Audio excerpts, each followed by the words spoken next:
Hello, welcome to Quarantine Athlete, where we discuss how to stay in the game and push through these extraordinary times together. My name is Martise Moore, former USC hurdler turned sports confidence and performance coach. And today I'm excited to introduce our special guest, Dr. Dylan Persik, who is a USC clinical and sports psychologist. So thank you so much for joining us today, Dr. Firsick. We really want to talk to you. Absolutely. I'm excited to be here, excited to talk with you. Great. So, these are unprecedented times where a lot of us don't know how to feel sometimes, and so just wanted to check in with you and hear what some of the athletes at USC are kind of coming to you about these days.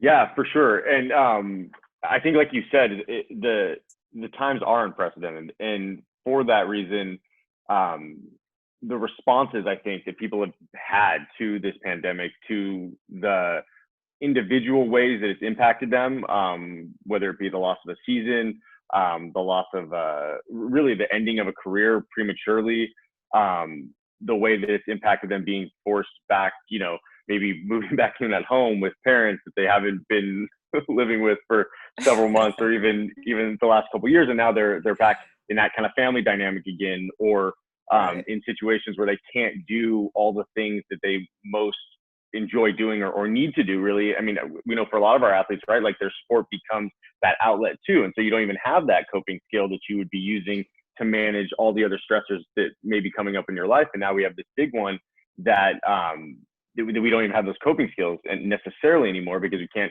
go train in the same ways or practice or compete. And so one of the biggest things I've kind of been encouraging the athletes that I work with around this is just kind of this acceptance piece and really like this self-acknowledgement and like this self-compassion that it's really okay, whatever you're feeling. I don't know that there's any rules on like you should only feel a certain way or you shouldn't feel a certain way about this, because I mean, this is a global scale, right? And when you really sit back and think about the extent of it, like it understandably can feel overwhelming. Now, I definitely don't encourage my athletes to stay in that overwhelming place too long, because really the importance is how do we shift and pivot to other aspects of our life that we can control. And I definitely will talk more about that control piece, because I think it's so critical right now. But before you get there, I think that there is an important aspect of just sort of acknowledging, like, and asking yourself, how am I feeling about this? What do I think? What do I feel about all of this? Because certainly myself as an athlete, and you might be able to relate to this, but I think athletes have to be very good at whatever my emotions are in this particular moment about whatever thing outside of my sport. Like when I step on the track or I step on the field or the court, like I learn how to shut that off and leave that at the door so that I can compete. Right. And from a sport mentality, like a performance perspective, that's an excellent quality. But in a larger like life context, and of course when dealing with something like a pandemic like this, that skill might backfire in some ways, because it's actually really important for us to acknowledge how we're feeling, have some acceptance of that, and then kind of shift into what we can actually do about it, But I'd say some of the emotions I'm seeing are frustration, sadness, disappointment, grief, but also like this anger a little bit, which is also understandable. And then like some helplessness. It's been interesting as this goes on for longer and athletes ask, all right, so now what? Like I've adjusted, I guess, but what do I look forward to now? Then there's these feelings of like helplessness and uncertainty. And I think that can breed like that fear and that worry that can sometimes lead to panic into some more like significant kinds of maybe like psychological distress. So, are you finding that they're reaching out to you? They're being more proactive about reaching out for help right now? Yeah, it's funny. I mean, it's a good thing, absolutely. But I feel very grateful and personally kind of blessed in some ways that like I'm able to do the work that I love and reach my athletes and even new athletes that I haven't worked with in quite the same way through our telehealth platforms, that we've all been transitioning to pretty seamlessly. So with that, it's actually made the accessibility for some of our athletes even easier for them, right? Like Nice. some of the hurdles maybe that might have existed in terms of coming in and meeting with myself or one of my colleagues in the office, some of that's been actually even more reduced. So in some ways, personally, I'm even busier in some ways than before. But it's a good thing, because that means that our athletes are willing to reach out. And I was thinking about this a little bit before we met, this idea of like when to reach out and how our athletes are reaching out. And it's kind of funny, right? Because in some ways, yes, like athletes are reaching out once they realize that their distress level is going up. They're finding that they're more anxious. They're finding that they're more irritable. They're finding that they're just not as happy, and that's kind of stretching day after day and into weeks. And I think all of those are signs that reaching out is important. But on the other side of that, like a lot of the athletes I work with are reaching out proactively too, of like, I want to make sure that I can figure out a plan to really like thrive and grow and continue growing through this. And so I think both can be very true. And in fact, the proactive reach out is probably ideal, because then we can think about how do we create a routine and a structure that allows you to still be in control of the things that you can, let go of the things you can't, and sort of regain that sense of autonomy and that sense of control that most of us, athlete or not, are really feeling that we are losing through this, right? Because as the restrictions go into place and just the unknown. Right. So can you give us a couple of examples of some of the structure that you're providing for the athletes? Yeah, for sure. So, and these would be recommendations that I would say like across the board, right? Like this is athletes or not. I think one of the most important things is you have to stay connected during this. Like I'm just such a big believer in that, because we are so isolated, right? And like maybe we're home, isolating with our spouses, our families, and so we still have our social connection that way. But very quickly, and this is actually something I've heard a lot from my athletes, realizing that, oh wow, like I actually missed like the little interactions, like the banter in the locker room, right? Or like our mutual, maybe complaining or whatever as we go out to practice, or just our time in the gym together, training and lifting, and just having that person next to me, even if I'm not disclosing like whatever deep emotional stressor I'm experiencing, but it's actually those like more like surface level interactions that they're missing the most, because you can't like plan those. And that's where I think things like Zoom, things like FaceTime, really any way that you can get interactive. One of our coaches is hosting like a trivia night. Like she completely puts it together. It's amazing, super fun, and it's literally just like getting coaches all on Zoom together and then playing trivia for a couple hours. But if you get creative with it, those are exactly the kinds of contacts I think people need. And so face-to-face interaction is massive.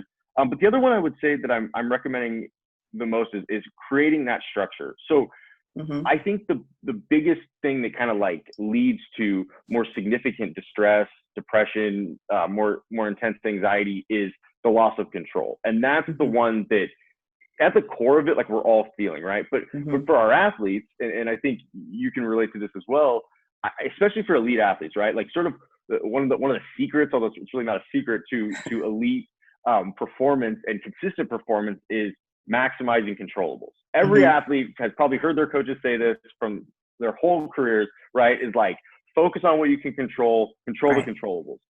But it's so true, because we only have so much focus and energy. And if we place that focus in these things that we can't do anything about, it leaves us feeling what? It leaves us feeling helpless. It leaves us feeling discouraged, worried. And in a situation like we're in right now, I mean, this is on a global scale. There are so many things to think about and focus on that are completely outside of our control, that we have zero ability to do anything about. And like, I think, especially the 24-hour news cycle, right, where you can be inundated with information if you want to be, how helpful that is, I think is the question, right? Like, how much of that do you take in, and when do you turn the news off? And all of that from the perspective of, when do you ask yourself, okay, what can I do in this situation? And I think it's massive for our athletes. One of the ways I've been reframing this a little bit for them is like, there are ways in which you're actually better suited if you think about it this way, to handle a situation like this, because you do this every single day, every time you Yeah. compete, you're able to identify the things you control, separate the ones you can't, and I mean, this is always a process of growth, but like let go of those other things and hone in on what I can actually do. How do I affect this moment, this competition, this action that I'm trying to perform, and really stay present focused.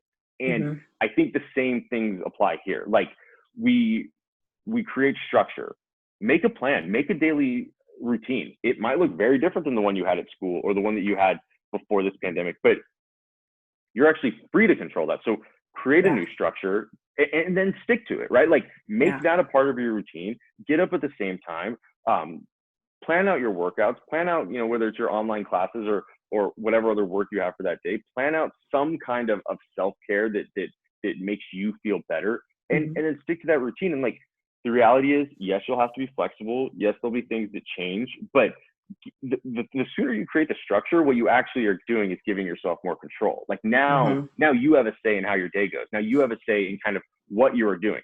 Are they the things that you would ultimately like to be doing, or like, if you could, right? No, you'd be on the track training, or you'd be in the weight room lifting, or you'd be on the field and you'd be playing. Or for some of our athletes, our spring sports, I mean, my gosh, they were right in the midst of their competitions. Or for some of our Olympic athletes, right? I also work with the USA men's sitting volleyball team, the Paralympic team, and Uh-huh. literally this thing broke out a week before I was scheduled to join them for our Olympic qualifier. Like, I mean, this is what Mm-hmm. we'd been working for, and it's like for our Olympians, I think it's even harder, and yet it still remains true. Like, we don't know what 2 weeks from now is going to look like. We don't know what a month Right. from now is going to look like. We only really have our day to day and what we can do and control. And so the more we give ourselves structure and implement that measure of control, I think the more we can actually start feeling empowered again. We can feel good again. We can feel like there's some normality to our day to day, and we can do the things that we love to do. Or at least in the ways that we can do them now. So Mm-hmm. that's kind of like that balance, that toggling that I think we're all kind of forced into right now. Mm-hmm. So are there any opportunities for us to practice like being mindful right now because of the So situation? I'm a big believer in mindfulness for a lot of different reasons. I think that on a most basic level, mindfulness, meditation, slowing down our minds and our bodies, and even just giving ourselves, if we can do it daily, fantastic. If we can do it a few times a week, just a regular check-in with ourselves to kind of like Mm-hmm. slow down. Like I was mentioning before about emotions, check in with how we're feeling, check in with our thoughts, judgments, self-criticisms we're having, and kind of learn to acknowledge them and let those things go, right? Mm-hmm. And this applies for all of us. For our athletes, though, we know that mindfulness is really the key to maximizing a present focus mentality, which Mm-hmm. also, by the way, the more we're able to do that, we increase our skill set at being able to stay present focused, the more likely it is we're able to enter like that flow state, or kind of being in the zone that athletes so often talk about, where Uh-huh. we'd love to be there every time we compete. We're usually not, but when we are there, we're so present focused that it's like nothing else in the world matters, right? Mm-hmm. So for me, mindfulness is training that ability, and ultimately it's training the ability to stay in the present and to Uh-huh. acknowledge judgment and be able to release it, and then shift our focus onto other things we're more in control of. And this is a great time for that. I mean, frankly, we have the time in our schedules to build that in. Yeah. One of the best apps that I recommend for our athletes is Headspace, and Headspace actually has a lot of kind of free content that they're pushing out right now. But a lot of the mindfulness apps are doing similar things, and so Uh-huh. you can probably now more than ever get really great access to these really helpful guided meditations. Put in your headphones. Start with 5 minutes a day, and Uh-huh. most of my athletes realize, wow, I can spread this out more and more, and really really learn to appreciate it. There's a Uh-huh. great book as well for athletes if they really want to dive into mindfulness right now during this time when maybe they can. It's called The Mindful Athlete by George Mumford. Highly recommend it. And it's a really Mm-hmm. great intertwining of mindfulness practice, sport perspective specifically, and the benefits of both. But mindfulness is a huge benefit right now, I think. Oh yeah, definitely check that one out. I haven't read that one. Hmm. Yeah, yeah, it's one I recommend to my athletes quite a bit. Nice. And like, I guess, what's one of the big aha moments that athletes tend to get out of meditation? Because for a lot of us, it's like, ooh, what is that? Like, that's kind of weird. Does it work? You know, what's the point? It's kind of boring. Like, so what's like a potential aha you could get out of it? So this is the one that I love to draw literally on the board. Sometimes I'll do this in team sessions when I'm meeting with teams and talking about, I usually come at it from the angle of like um, overcoming performance anxiety and and performance enhancement, but it Hmm. actually pivots to the real core of mindfulness. And this has to do with our emotional experience, right? So what we know from research is that the unacknowledged emotion, the emotion that we sort of repress, we avoid, we ignore, nope, can't think about that, can't look at that, it Yeah. actually only intensifies the emotion. The longer we push it down, the more intense the experience of the emotion is, and the Mm. longer. So if you think of it like a growth curve, it's a wider curve and it's a taller curve because we're actually not allowing ourselves to acknowledge what we're feeling, right? So Uh-huh. take fear of failure, right? Oh my gosh, I can't acknowledge that I'm failing in this competition. So don't think about it, don't look at it, don't talk about it. Well, Hmm. what does that do to that fear? It only grows, right? I mean, it's no different than like a phobia. If you're afraid of flying, what do you do? Well, if I continue to not fly, my fear stays and probably gets worse. Yeah. If I start flying, I can overcome the fear. So Yeah. so it's the same underlying principle with our emotions. And what mindfulness actually does, and really when you start practicing meditation, is you're just checking in with yourself. You're just checking Hmm. in with what are the thoughts, what are the emotions that come up. You learn, and whether it's through utilizing the breath, utilizing maybe a certain mantra or kind of keywords that you're sort of just pondering, thinking about in your mind. But what you're actually building up your ability to do is, what am I feeling right now? Hmm. I'm feeling some anxiety, but like from this objective place, right? You can recognize, you can say, okay, I'm anxious. What might I be anxious about? Well, the global pandemic on right now. I mean, that would make Yeah. sense to have some anxiety, right? Like Yeah. like non-judgment, objectively. Okay, I can acknowledge the anxiety. I can even breathe through it. Okay, I'm noticing that feeling decreasing a little bit.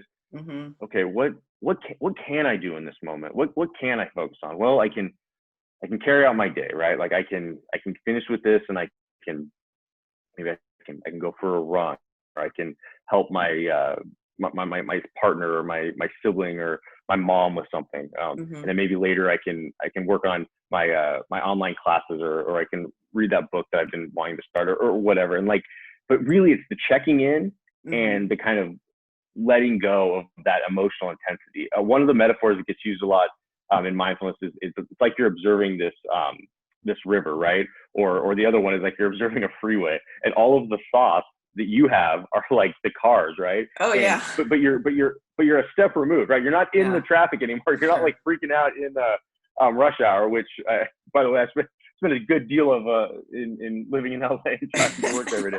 But if you can take that step back, you're actually just observing those thoughts and emotions, and you're actually not all that impacted by it. You're like, Hmm. huh, okay, there's some anxiety, there's a little bit of worry there, oh, there's some frustration there, huh, what's that about, and where might that be coming from, and how can I kind of release that? And it's Hmm. so interesting that as we take a more objective, like third party stance almost on our own experience, we're able to come to much more logical conclusions, much more helpful um, interpretations. And the big one, the most important one, is Hmm. we're able to recognize our emotions without judgment, without Yeah. criticizing ourselves for having it. And that's the big Uh-huh. one, right? Athlete or non-athlete, it's when you Yeah. start getting down on yourself. Why are you feeling anxious? Why are you afraid of what might happen next in this pandemic? Why are you Uh-huh. still so upset about the loss of your season? And then all of those like self-critical thoughts kind of spiral, and the situation leads to more intense anxiety and worry anyway, Hmm. as opposed to the shifting and the letting go and the refocusing on um, more helpful emotions and more constructive like actions that you can take. So it's funny how it can be such a helpful technique practice, and it's a skill, just like I told my athletes, right? Like, you're not benching 250 until you've started benching like the bar at all, right? Like, it's a muscle. Right. You have to build it up. Mindfulness is Hmm. no different. So there's going to be that curve a little bit, that learning curve. You got to stick with it, but ultimately it gets to a place where you can really sit there and acknowledge any of the emotions you're experiencing, learn to let them go, and learn to focus on or refocus onto something that's a bit more helpful, a bit more empowering, you know? Yeah. Yeah. That's wonderful. Okay. Yeah, that's great because I think that will help people with the resistance to try something new or something that you really can't see and you've never really done before. So that's great. Thank you. Uh, I think a lot of athletes don't necessarily have access to like the sports psychologist as like a USC athlete might have. And so this is definitely like potentially new ideas or skills that they could be checking out and working on. So that'd be great because it's another competitive advantage they could be working on right now, you know. And that's So something that, like, I think you can really reframe this experience if you want to. And like, I say it, I preface that with like, this is on a global scale, right? And like the enormity of this experience, I mean, it's real and it should be acknowledged. And the truth is, different people are going to be impacted very differently. I mean, whether it's, you know, you're not sick and don't know anybody that has been sick, to either you've directly been impacted or your family or someone close to you, right? And so there's such a spectrum. But I think ultimately, as we move through this, and we don't know what the timelines are going to look like and the return to normal or whatever that new normal is going to be, but the more that we can shift our mindsets to like, is it possible that I actually am better in some way because of this? Is it possible that I discover something about myself that I didn't know or that I didn't realize, or I make changes that I've wanted to make, didn't have the time or ability to? Our relationships too. Is it possible that I actually get closer with my spouse, closer with my siblings, with my parents, because I'm back under their roof for the first time in a couple of years and didn't realize I was going to have to be? Just how do we potentially grow from this? And the answer is going to look different for everybody. But if you can start thinking about that question, like, I think that's an important one. Because like you're saying, whether it's mindfulness, whether it's just taking more agency in structuring your day, whether it's actually having a more consistent training schedule in some ways. Sure, you're only using body weight training in the backyard, but you're in control of that and you're able to implement it more consistently. Nutrition, maybe you're able to take on learning how to cook more, prepare your own meals, and actually start eating like a healthier diet that's going to help you more when you return to your sport after this is all over. You know, like we can focus on the parts that we can't control and become angry and frustrated and like rage against it, like you're saying, like that resistance. Or we embrace, okay, this is the situation. Now, what do I do within it? And I think there's a lot of freedom there. Like there's a lot of relief there in what can I do within these restrictions. Yeah, perfect. Well, I think that's wonderful. I think we could end on that note because you've given us a lot to think about and some homework. I definitely got a few things I'm going to be doing now based on this conversation. So, are you online? Like, are you on social media? Can we follow you and get some more like little love taps from you in terms of,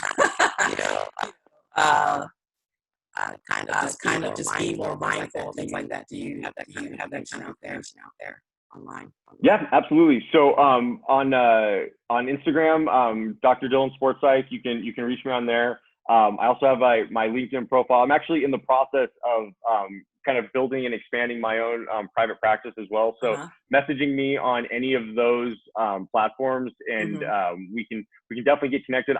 I'll be posting regularly on Instagram just various helpful tips, and you'll see a lot of the links from my account to other accounts that would just kind of have like a running thread of helpful kind of just information. And to be honest, even our USC Sports Psych page, which is a public page, so it's not like you have to just be a USC athlete to benefit from it. There's some really great regular content that's on there. So just checking in on some of those, following some of those accounts, I think that it'd just be a great way, like you're saying, of like to kind of getting some of that encouragement, diving into some of these things. And in terms of any kind of like sports psych consultation or anything like that, or even just deeper questions on anything that we talked about today, people can feel free to message through those platforms, and happy to be in contact. Oh, that's going to be so helpful. Thank you so much. We'll definitely put all that information with the video. Okay, well, that concludes today's episode of Quarantine Athlete. Be sure to follow us on Green Runner LA on Instagram and Twitter, and also at YouTube. And please let us know about your quarantine athlete experiences. We'd love to know what you're up to and, what you're getting from potentially practicing some of the things that Dr. Firsick talked about, like mindfulness and some other scheduling your day. So please let us know what you're up to and the new things that you're going to start doing going forward to become a better athlete and better person after this. And until next time, please stay safe and be well. And remember that we're all in this together.